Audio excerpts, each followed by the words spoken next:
because I can tell you that the Catholic school system and a lot of the principals in there are lesbian women. That's simply, you know, take it from me. And so the Catholic bishops would love to, you know, get the union out right off the bat. And so it would be union busting, it would be racist, I would argue, because all of a sudden you're forcing people like my mother-in-law to ante up several $1,000s. And these kids would not go to public schools. The reason the parents tick off that box is because they want them to go to a separate school. So having said that, the compromise is, you know, this is what we've got now. I think there are compromises to be made. And also the other thing is, it's not going to save $1 billion. These kids still need to be schooled. They still need to be schooled. The only way you'd save that $1 billion, I mean, if all the kids in the Catholic school went to secular school, it would actually cost more, because it costs more to run the secular school system than the Catholic system. You know, you would save money because so many of them would go to private school. So do we want that, I guess is a question. Do we want to say that to all of our immigrant communities, that we're going to remove this choice from them and you're going to make them pay a great deal? And if we're not, then what compromises can we look at to work with what we've got? And I would argue things like busing, things like the use of pools that are expensive items that most Catholic schools don't have, all sorts of things we could amalgamate, and there are all sorts of ways of cost saving there. But quite frankly, I don't think cost saving is the way to look at education. I'd like to see how we can put more money into education. That's what we need to do in this province, not less. So throw that out there. Thanks. Okay. Should we do one round of responses this time? Sure. It's getting a bit late.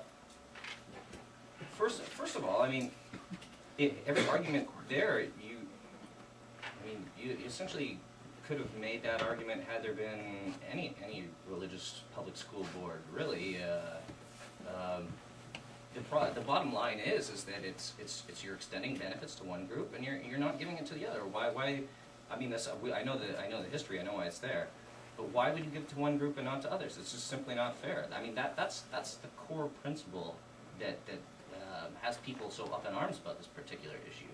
Also, I can't say I'm an expert on this, but I did do a little research into this. I watched the agenda by Steve Paikin on this episode, on this topic yesterday, actually.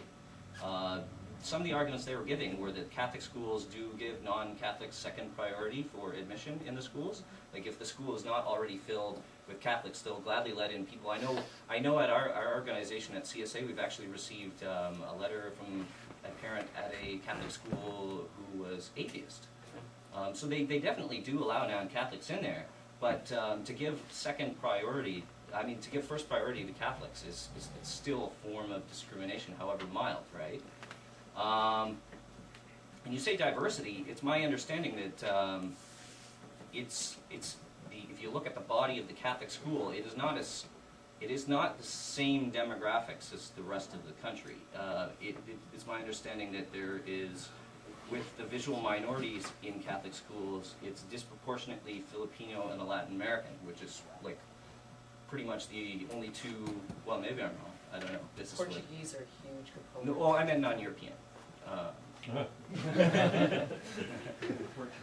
obviously, yes, Italian, French, yes, there is a variety of Catholics. Spanish.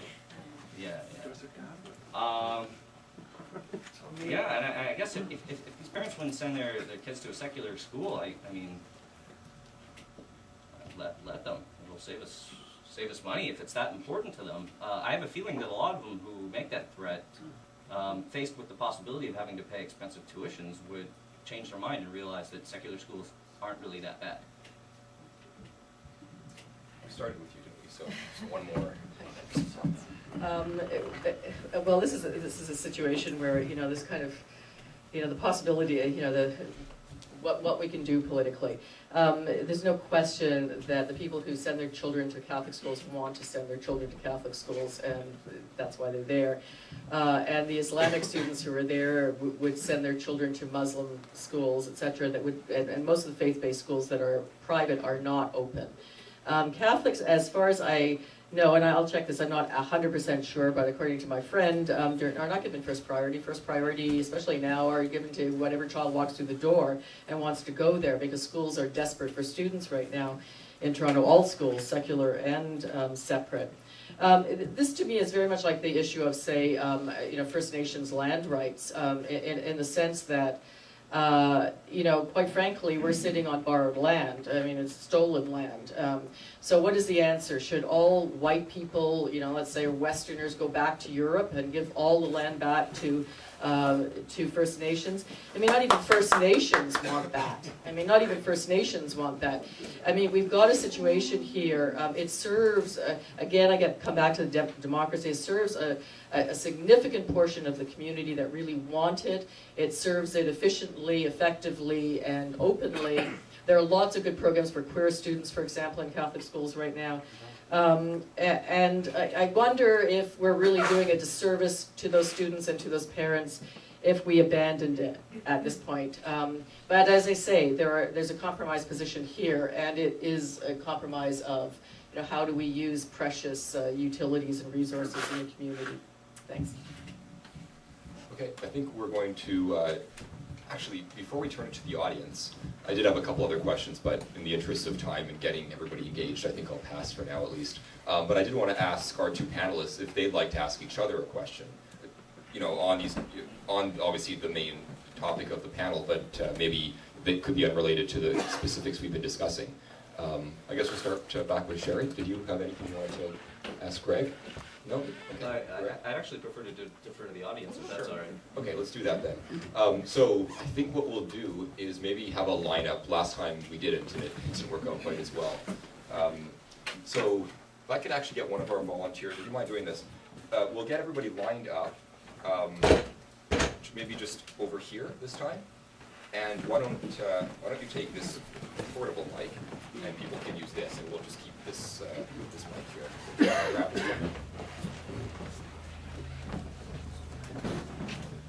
So please try to frame your questions in about 30 to 45 seconds, and because I'm going to guess there's going to be a lot, I'm going to have to enforce that in some capacity. So please. I hear you describing, Cheri, the separate school system, and I'm kind of shocked. I'm a high school teacher. I lead a program for kids psychiatrists in the northwest of our city. And what you're saying about the goodness of the separate system is a shock, because I get in our program many kids from the Catholic system, because my experience, that's the only thing I can handle, is that the kids who are not doing well are kicked out of the private or the Catholic school. That's our experience. And they reach into my program. Then and also I know through directly from colleagues that if you don't prove to be Catholic, you are not hired as a teacher in those schools. Then your version is a very good one, but it's completely different than the one that I want. Next. Again, I didn't go to a Catholic separate school. But I do know of it because of my association with AWECA, the union, and their activities, and have been in and out of several schools. I haven't seen that, but there's all sorts of problems in all sorts of schools, and you may very well be right about that one school. In terms of the teachers, there is a compromise. I mean, I think that one of the things that we could look at is, for example, and this is not operative with the students, but it is operative with the teachers. The fact that teachers do have to be Catholic, and or say they are. I mean, lots of them say they are, and that's the end of it. Or and certainly there's an anti-queer bias. There's no question about that in the teachers. So there's a lot of closeted teachers in the Catholic system. That needs to be looked at, and I think that's a compromise area that one could look at, and I think you'd get support from the union itself, which is not like that, right? So the union itself would probably fight on your side for the Catholic Teachers Union about that. Do you want to reply to that? I just wanted to say you're detailing some of the problems with discrimination and such in the Catholic school board. It seems to me like just getting rid of the school board itself would solve that problem. There's discrimination in all school boards.